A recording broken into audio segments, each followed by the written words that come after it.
I think I would define entrepreneurship as finding or creating opportunities that solve problems in a way that other people will find valuable. I love that. That's a really, really good definition. Yeah, I love that question because it's so different for so many people, similarly to how everyone's path to finding their freedom through entrepreneurship has been so different. Welcome to the Find Your Freedom podcast. On today's episode, we sit down with Travis Alvord. Travis has been co-founder of a fintech startup, a software company, multiple direct-to-consumer dietary supplement companies. He is an avid ultramarathoner. Those are 50 and 100-mile races through the mountains. He's an early Bitcoin and crypto adopter, a father of two beautiful boys, a real estate investing enthusiast, and in his spare time enjoys reading academic research journals. Not to mention, Travis is my good friend and my business partner. On today's episode, we discuss entrepreneurship, the art of the startup, real estate investing tips, and self-discipline. I really enjoyed this conversation with Travis, and I think you will too.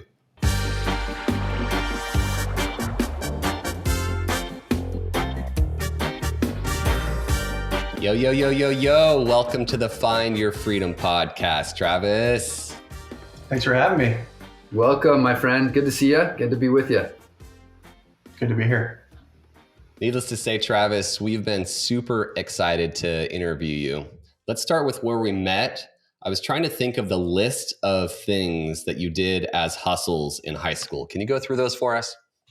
Yeah, I've always been an entrepreneur. I think it started in middle school. I would buy gum and blow pops at Costco in bulk and sell them for a quarter. And in high school, I did a few different things. I sold car audio equipment, which I had a wholesale account to buy. But my biggest business in high school was selling custom CDs.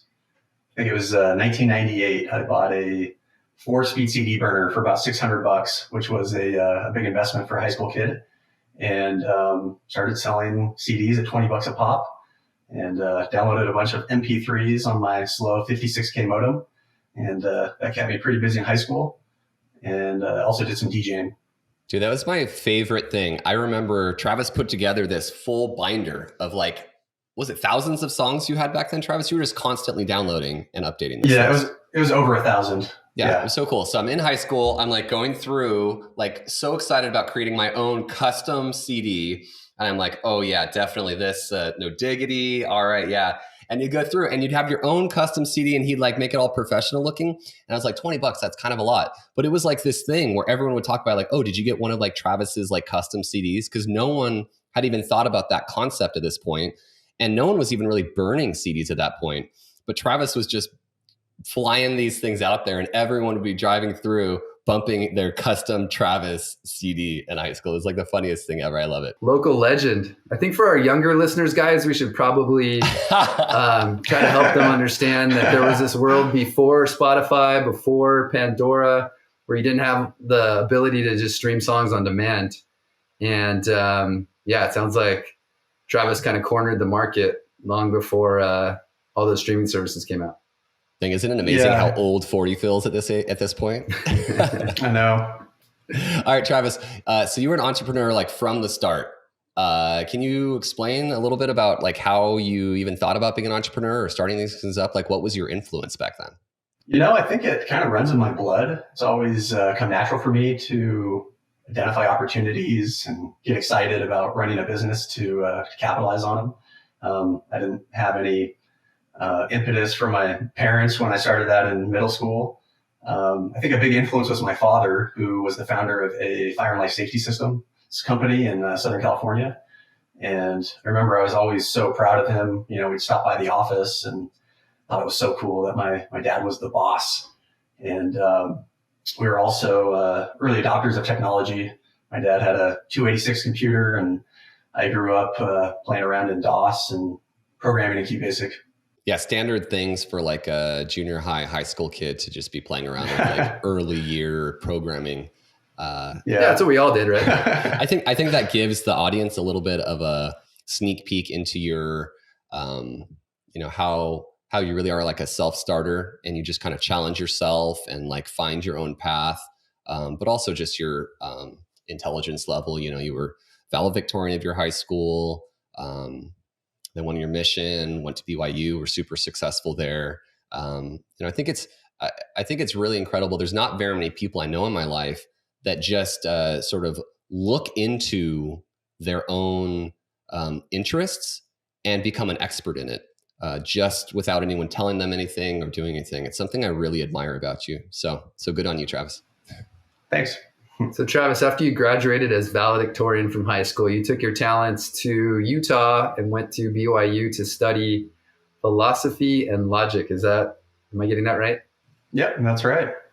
All right. So how do we go from being a philosophy and logic major into becoming the successful business person that you are today?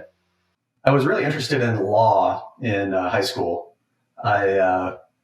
One of the topics that I became really interested in was the vehicle code. I got a ticket as a high school kid, and I wanted to get out of the ticket like most people do, but my kind of curiosity drive led me to really get into it and become an expert on the speed trap provisions of the California Vehicle Code. And so fought a number of tickets, had an appellate reversal as a high school student, really enjoyed it. And so the philosophy degree was because I was planning to do law school. But my last 2 years of college, I really became interested in the science of strength training and body recomposition. And I wanted to double major in exercise science, but my university didn't allow that. But I could still enroll in any classes I wanted. So I took a number of kind of health sciences classes my last 2 years of college, like biology, chemistry, statistics, anatomy, nutrition. And that just really fed my curiosity. All right, Travis, I don't think you're doing justice to these things. Before you finish the story, so in high school, he basically fought and beat, I don't know, like 10 plus tickets, and like ended up having a judge tell him, like, I can't even oversee this case because I'm too biased to see it. So that's the first cool thing. That's the first cool thing I wanted to point out. The second thing is Travis just literally said in college, he took extra classes that he didn't have to take. I don't know if I've ever talked to anyone that took a bunch of extra, and those are not easy sounding classes, just to learn, which is, I think, such a cool thing to really talk about maximizing your opportunity in college and learning. It's such a cool, unique thing that you did, Travis. So sorry to jump in there, but I thought that was such a cool thing. I'm glad you jumped in there, John, because I was gonna highlight the same thing. I mean, I can't imagine. I just remember as a college student, you'll do anything to not go to class and go to as few classes as possible. So the idea of, finding something that you are very interested in and making that effort to go do more than what's the minimum requirement is really exceptional. So to be fair, there were a number of classes that I had to take that I wasn't that interested in.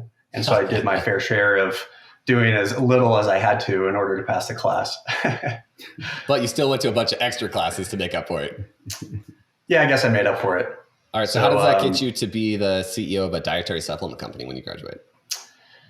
Yeah. So in college, I was a skinny 20-something and trying to put on some muscle to attract the ladies. And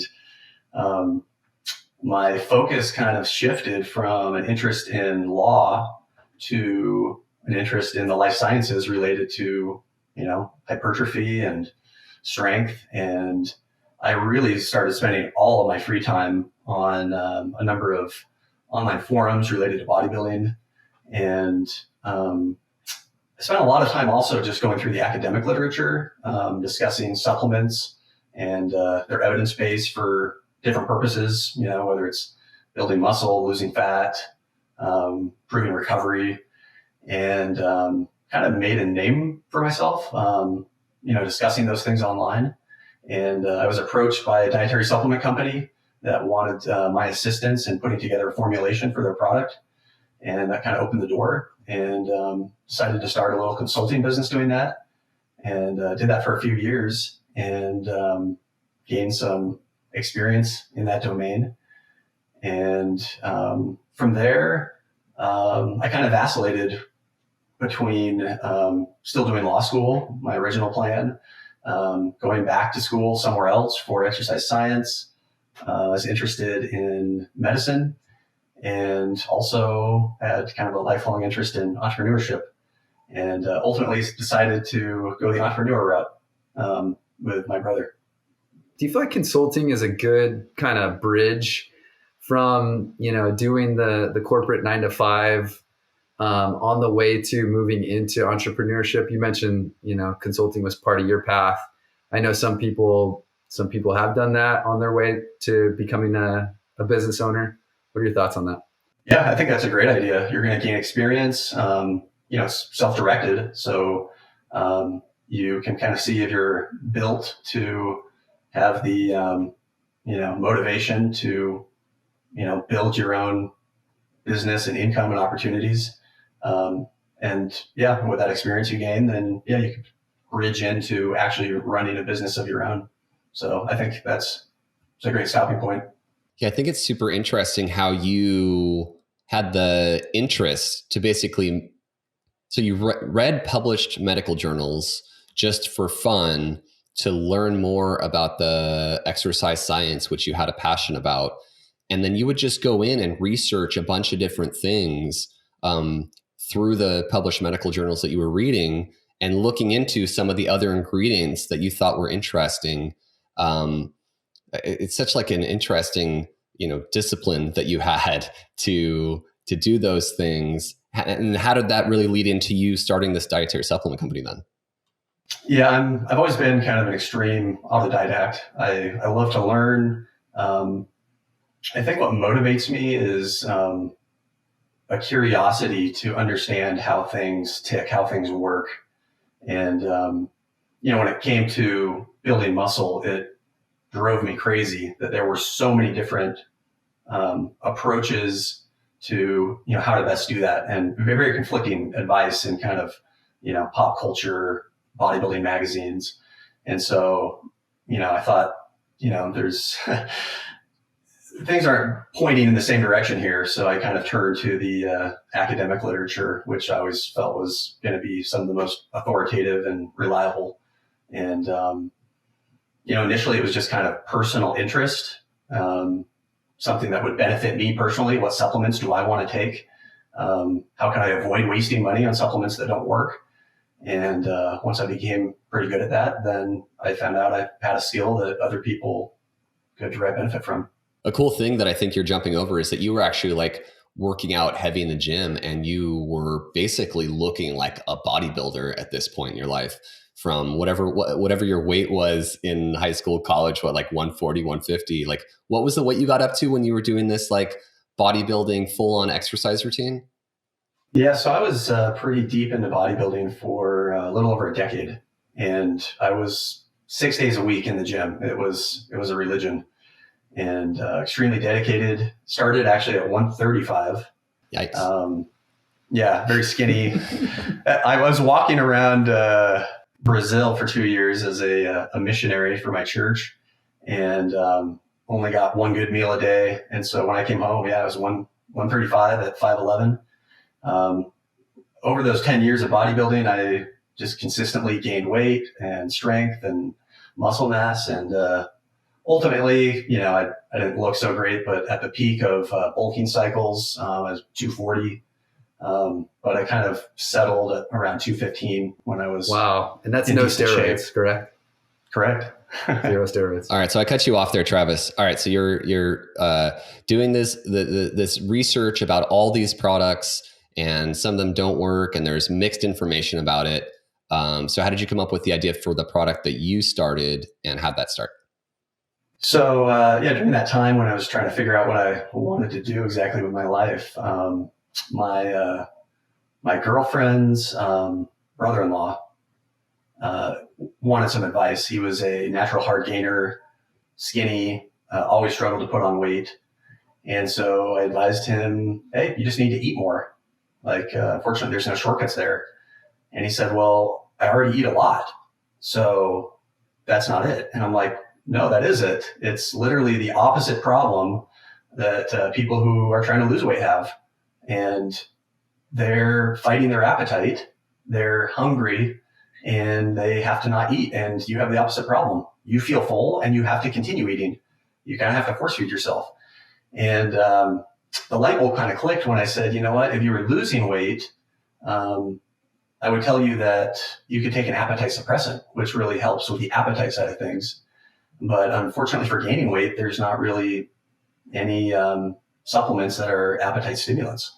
You can take a 1,000-calorie weight gain shake, which is perfect, but if it completely wipes out your appetite for the rest of the day and you end up skipping dinner, well, then it just served as a meal replacement and there's no surplus of calories. And so, really you're just going to have to force feed yourself. And, so this was the light bulb moment, it sounds like. That was a light bulb moment. Yeah, there's an opportunity here. There are a lot of hard gainers.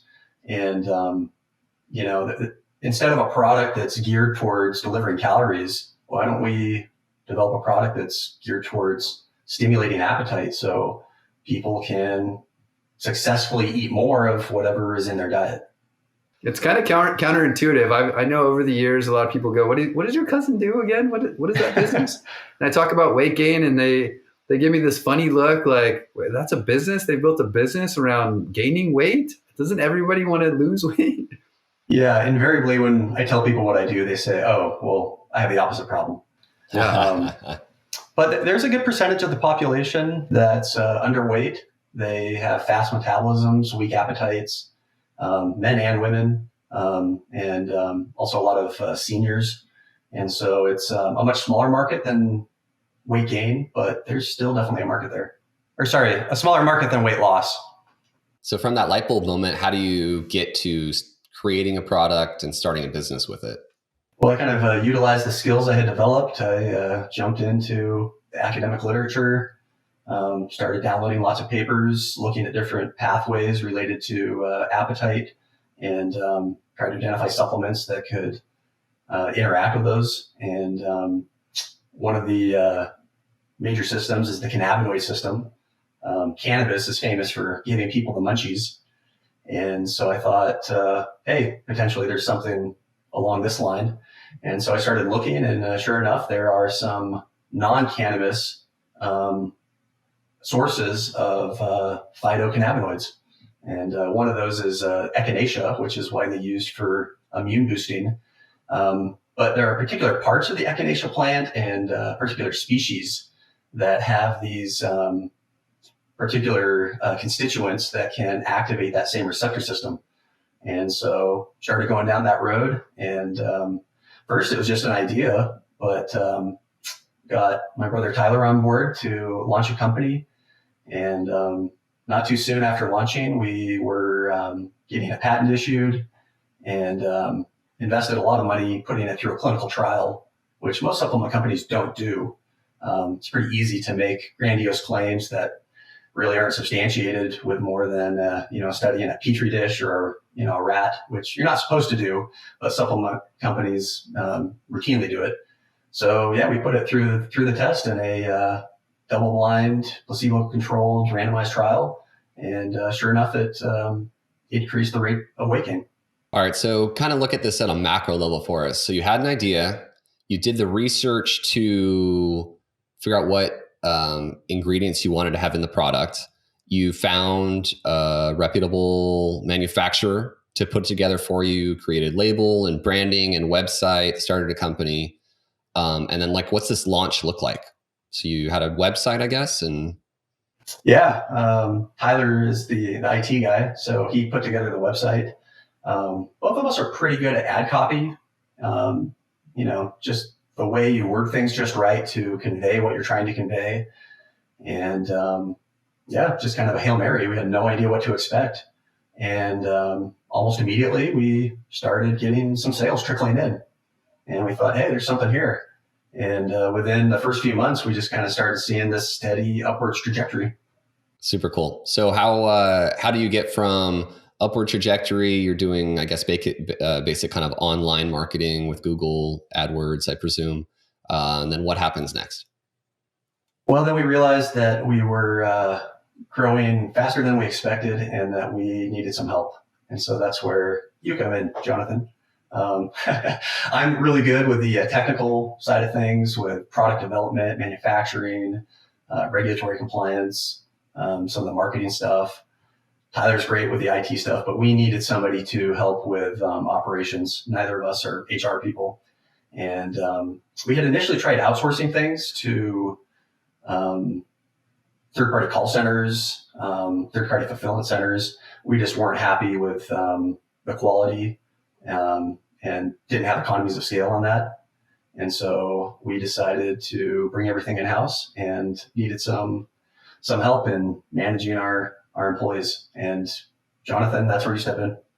How did you view that, Travis? So, I mean, obviously it's a good problem to have. You got a ton of sales. The company's growing, like you said, faster than either you or your brother anticipated.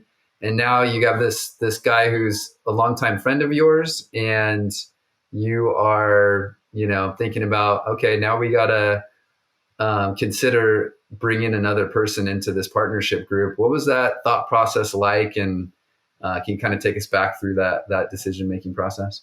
Yeah, it kind of just happened spontaneously. Jonathan and I were in the gym, working out together, and I was kind of talking about our growth struggles, and I think we both just kind of saw that there was an opportunity there with his background in managing people in hospitality. And initially, Tyler and I just wanted to bring him on as an employee, and tried to entice him with an attractive salary, but Jonathan was savvy and insisted on equity, which we reluctantly granted initially, but it turned out to be, a great decision, having Jonathan vested in the company, and he ended up helping in ways far greater than we could have anticipated, beyond just HR issues. Yeah, I don't think I ever heard that part of the story. That's interesting. Because I think obviously as a business owner, you'd prefer in most cases to offer salary compensation, maybe bonus and commissions. But giving up equity can be kind of a scary thing to do, a scary decision. But at the same time, like I think you mentioned, if you do bring someone on and give them that equity, then they do feel more vested in the business, and that could lead to more contributions and better performance when they feel like they are an owner in the company, or when they are technically an owner in the company. I think a good solution, which is what we did, is something called reverse vesting. Typically in companies where people have vesting, they slowly accrue their equity as they stay with the company. And prior to accruing it, you don't have that stake. When you do reverse vesting, you can essentially give all the equity up front. And so, Jonathan came on as close to a 1/3 partner, and he immediately started taking close to 1/3 of the profit distributions of the company. So he immediately felt like a full partner. But with reverse vesting, if he were to leave the company, either because things didn't work out or he decided to quit, he didn't just have that equity. He would lose most of it if he, quit after the first year. And so it was over, I think it was 5 or 6 years that all that equity kind of ramped up, so that once he left, he, would kind of have that equity stake that he'd be compensated for. But that's really a great strategy to move forward. If you're thinking about bringing on a partner, you want them to feel immediately motivated, but you still want to protect yourself against them, leaving or things not working out. Yeah, one of the cool things that I felt when I joined up with you guys is how incredibly aligned all the skill sets were. You were creating the products, managing the manufacturing, doing the legal work for us. Tyler was building out this software, doing our website, creating all these incredible systems. And then I was hiring, training, building out our people, and doing our finances. And we really were all just, organically in our lanes, really cleanly. And I think that's a really important piece of why it worked out so well, so quickly, is that we had a partnership where everyone organically, fit well together. We had mutual respect for each other.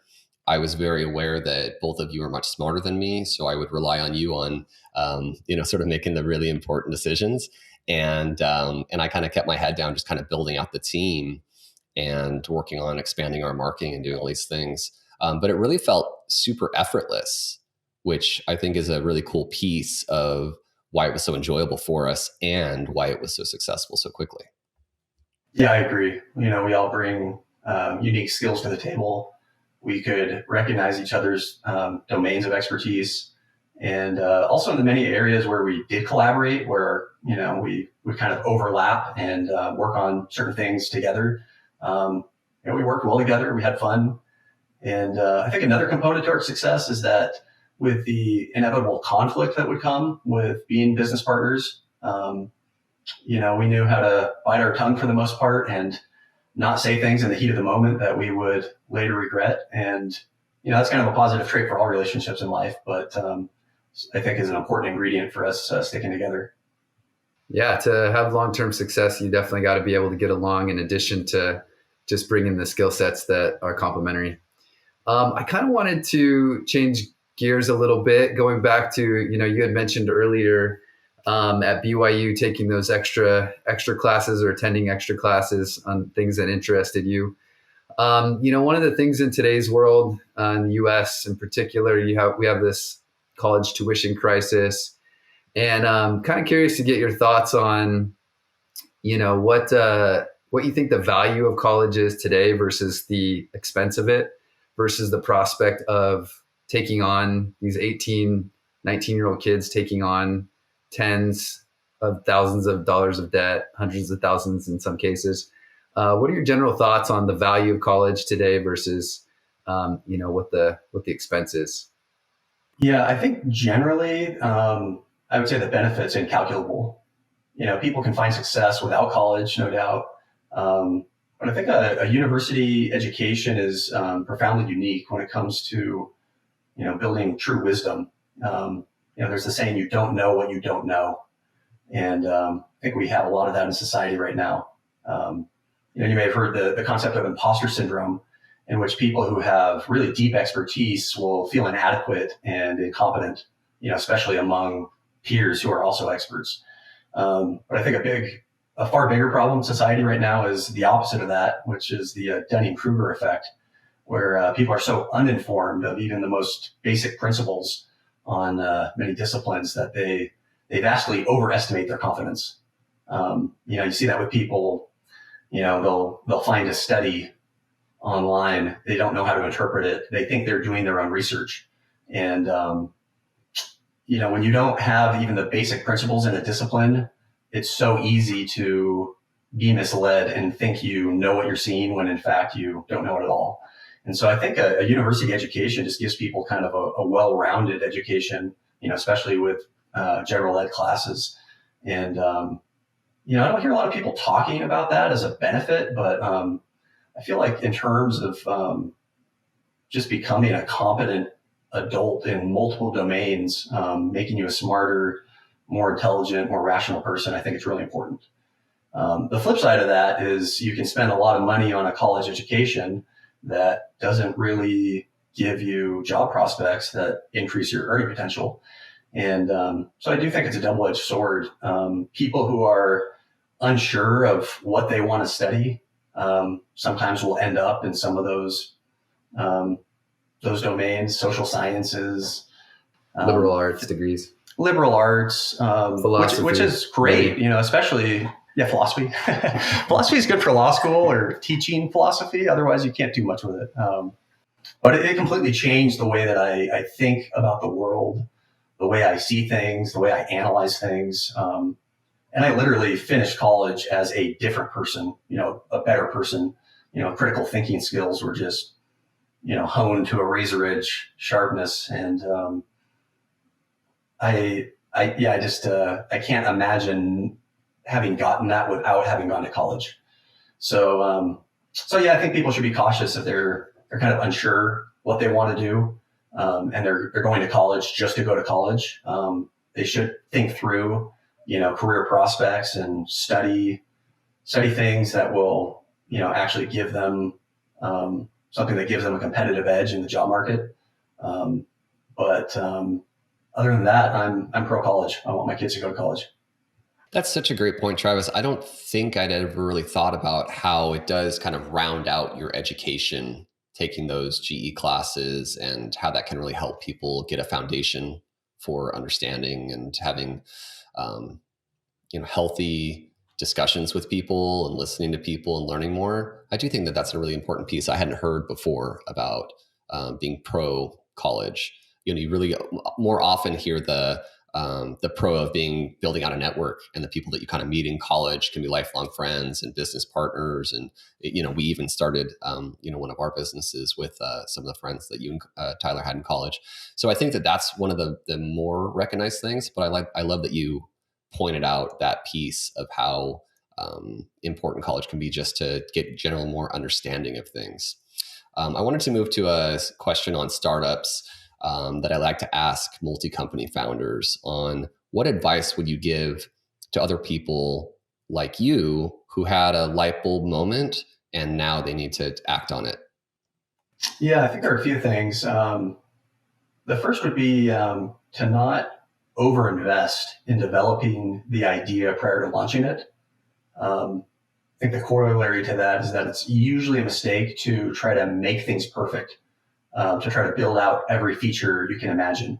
And people can spend years kind of in this cycle of trying to attain perfection, which I think oftentimes also has a psychological component of being afraid to actually put it out there and potentially fail. Yeah, fear of failure. Yeah, fear of failure. And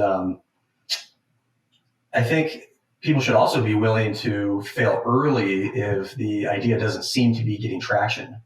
And good ideas often see immediate success, not always, but even if they're still rough around the edges, if you're doing something right, if you're in the right place at the right time with the right idea, I think you'll see that immediate success, and you'll have plenty of opportunity to, refine what you're doing as you move forward, whether it's, adding more features to the software or, making the label on your supplement bottle look more pretty.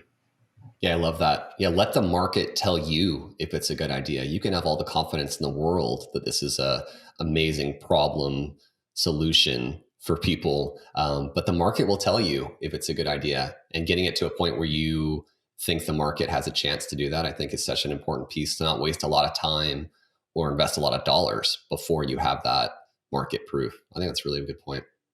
People really overinvest, I think.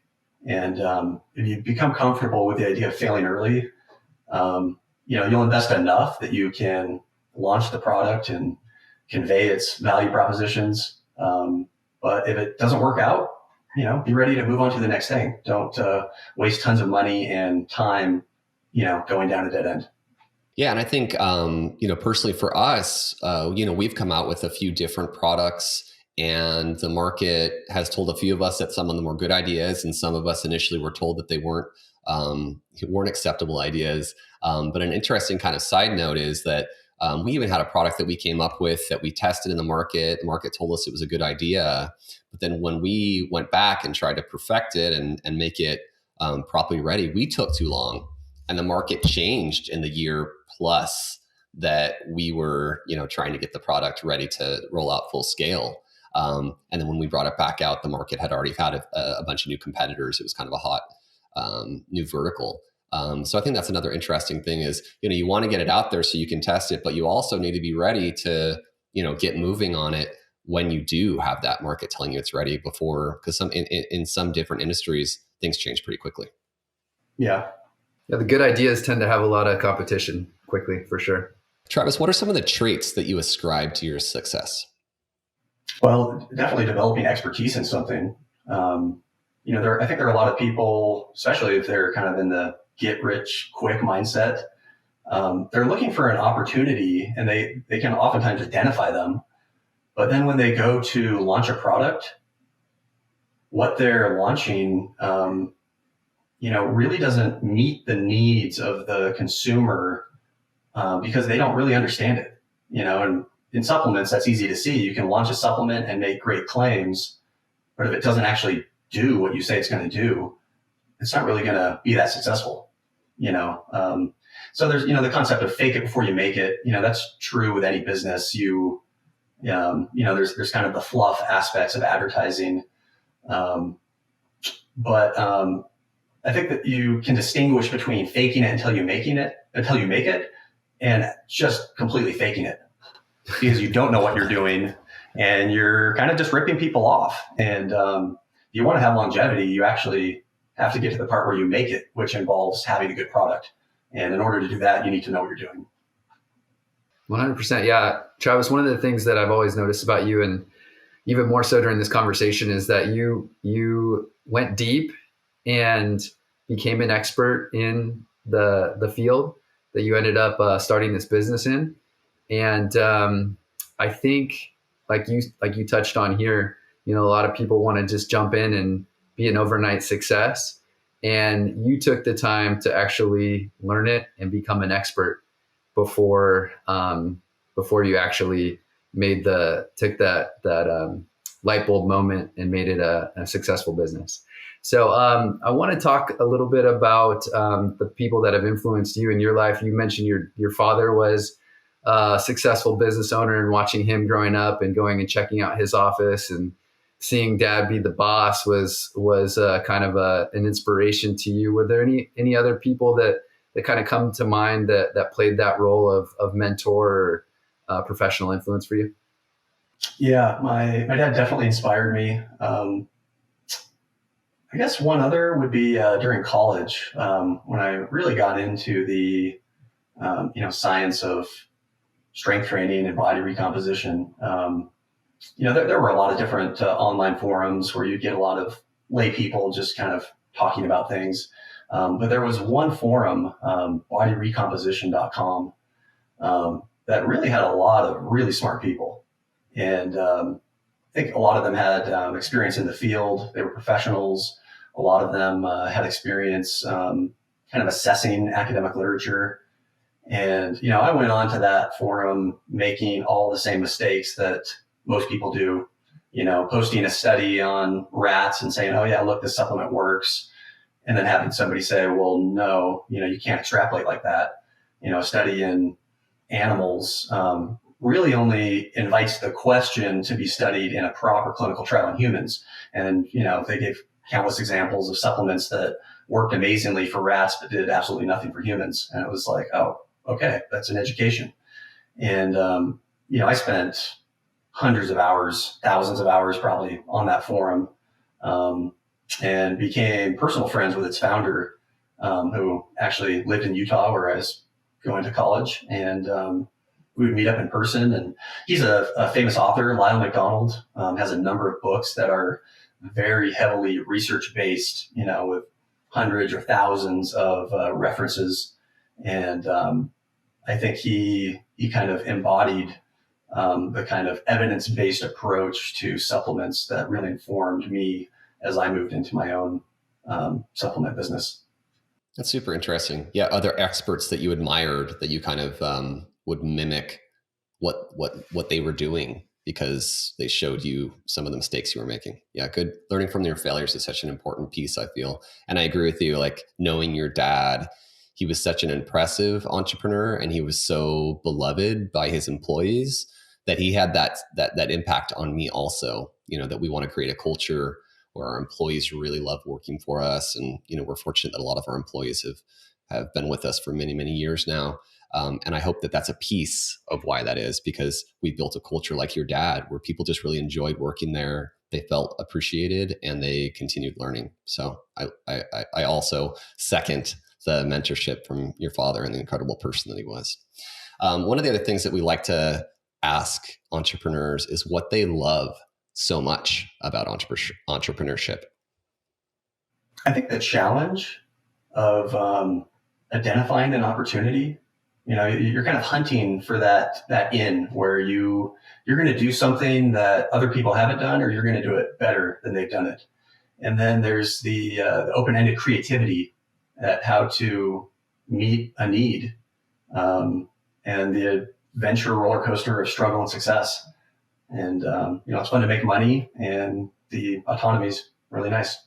How would you define entrepreneurship? There's a saying that if opportunity doesn't knock, then build a door. And I think I would define entrepreneurship as finding or creating opportunities that solve problems in a way that other people will find valuable. I love that. That's a really, really good definition. Yeah, I love that question because it's so different for so many people, similarly to how everyone's path to finding their freedom through entrepreneurship has been so different. So that kind of leads me to my next question. One of our listeners submitted a question said, I'd love to hear from each entrepreneur. If they were 25 years old right now, what would they get into? Oh, I'd probably get into dietary supplements for endurance athletes, just because that's what I'm interested in now. And so I actually could do that right now. Obviously, I have a background in running supplement companies, and I have expertise in putting together products. It's something I have been considering doing, but I'm just busy with life and kids and investing, and so that's starting new projects has kind of taken a backseat. But it'd probably do what I would do right now if I wanted to start another company. Yeah, I love that. I think it's such an important piece. And I love that you said that. You should do things and start your businesses in things that you have a passion about, because then you can become an expert in it and you have an easier road along that, doing things that you have a passion about. And I think it's cool that you've kind of moved doing your businesses through your passions. And I also wanted to point out, I think it's super interesting for our audience to hear. So Travis, now that he's run a few successful businesses, one of his main passions now is ultra marathon running, which is running 100-mile races, 50-mile races through the mountains. Can you give us a quick little summary about what you enjoy about that and what value that brings to your life? Yeah, so an ultra marathon is anything longer than a marathon, 26.2 miles. They're most commonly 50-mile and 100-mile races in the mountains, usually with thousands of vertical feet of climbing and descent. For me, it's like I had the iron bug doing bodybuilding for over a decade, and kind of transitioned, not intentionally, into the trail running. I met up with some friends in Utah who invited me to go on a canyoneering trip, which is descending down narrow slot canyons. Zion National Park is kind of the world capital for those. And, you're doing rappelling with ropes, oftentimes with wetsuits, because they're cold and wet. You're dropping into pockets of water and then having to escape potholes. It just blew my mind at how beautiful it was. I felt like I was on another planet, thinking, where am I right now? And I kind of realized that I've been, spending all my free time in a concrete box in the gym when I have this, beautiful outdoors here in Utah. And from there, I ended up doing a few mountaineering trips with them. And I was usually the slowest one. I was the strongest one. But when you weigh over 200 pounds and you're trying to lug a bunch of extra muscle up a mountain, it doesn't help you. And so I actually just started doing hiking locally to try to improve my cardio. And I just fell in love with it. And that kind of transitioned to trail running. I had a friend who was doing that, and that got me into it. It's so cool. Yeah, I think it's so incredible hearing these entrepreneur stories and how they're able to, now that they've put in the work and they've found their freedom, now they're able to follow and chase these passions that they have. And I know last time I was in Utah a few weeks ago, I got to enjoy a nice trail run with you. We didn't do 50 miles, but I totally see how you could love it so much. And I love that you're able to now, being successful and running a few companies, and you're able to kind of do that with much less hours now, able to do the things you were talking about. You spend time with your two sons, you get to run 100 miles in the mountains, and now you do all this real estate investing. This is really kind of what we love about the podcast. We get to hear the stories of these entrepreneurs, go through some of the tips and things and struggles that they had, but then also kind of see how they come out the end and they get to live the life that they want, live the life that they designed. And what's cool about your story is that I think this is the first person that we've spoken to that never worked for anyone. You've been an entrepreneur since the very beginning. and you never ended up having to get a job or work for someone. It was always just you finding a way to make money off of your passions of life. And I think that's such an inspirational thing. And we super appreciate you sharing that with us, Travis. Very impressive, for sure. All right, let's finish with this. Travis, any websites, tools, books that you want to recommend for our audience that you think would help them on the road to entrepreneurship? There's a great book called Founders Dilemmas that discusses kind of the nitty gritty of making partnerships work. There's a bunch of fascinating insights in there. For example, there's a question of what is the idea premium? You have two people who are starting a company from scratch together, and one of them came up with the idea, should they get more equity? How much more equity? And so, there's actually, it's written by an academic, and, on that topic specifically, he interviewed lots of different companies, analyzed them, and found that on average, it's about a 15% equity for that idea premium. So that's a great book for any people who are looking to start a company to kind of get their bearings and solve a lot of initial founders' dilemmas. All right, let's do some rapid fire now. Travis, you ready for it? I'm ready. What is your favorite movie? Ghostbusters. What is something you bought recently that you wish you would have purchased sooner? Fully automatic coffee machine. I like that. What is the best advice that your parents ever gave you? Once my dad told me that sometimes when people become successful and they have resources and nice things, they become bigger jerks. And other times they become more charitable and forgiving, which they're positioned for. So be the better person, not the bigger jerk. I like that. When you come to that fork, make the right road. That's a super good one. Best vacation you ever had? Honeymoon along the French Riviera. Oof, good one. What two people, dead or alive, would you like to have dinner with? Arnold Schwarzenegger and Sam Harris. Very cool. Well done, Travis. All right. If you enjoyed this episode, please like it, subscribe to it, share it with some friends that you think would find some value from it. Thank you so much for listening to the Find Your Freedom podcast. Thank you. Thanks for having me.